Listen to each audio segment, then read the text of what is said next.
Thank you, Deputy Speaker. And I rise today to again raise the concerns of my community about the imminent closure of Shortland Post Office. Shortland Post Office has been a critical part of the social fabric of this community for decades. It's more than just a place to send letters or collect parcels. It's a lifeline, especially for those older residents, people with disabilities and those who don't drive. The message from Shortland residents is loud and clear. We want our post office to stay open. Jennifer told me that Shortland is a great post office, offering early opening times and a convenient local collection point for parcels.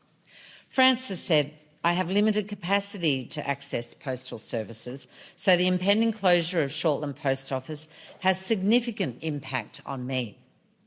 Merryn stressed to me that this decision to close post offices is selfish and discriminatory to those in the area who are elderly, don't drive, are disadvantaged or disabled.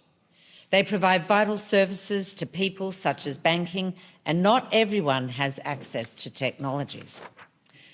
These are not isolated concerns. They reflect a pattern of disregard from Australia Post for local communities right across Newcastle and the Hunter region.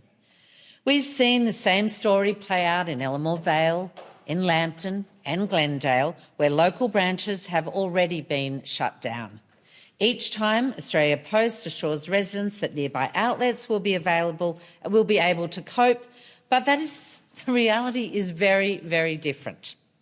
I want to thank the more than 2,000 residents who have signed a petition and contacted me directly, calling on Australia Post to reverse its decision to close the Shortland Post Office. For these residents, the efforts to date are simply not good enough. I want to assure Shortland residents that your voice matters, and I will continue to fight alongside you to keep the Shortland Post Office open and accessible for all. I also want to acknowledge the work of the State Member for Wallsend, Sonia Hornery MP, who has been standing shoulder to shoulder with me and the Shortland community in our efforts to try and get this decision reversed. This petition represents a community that is angry, frustrated and frankly heartbroken at the prospect of losing an essential local service. Australia Post must listen. In the words of my constituent Summer, stop closing all the post offices. We need them.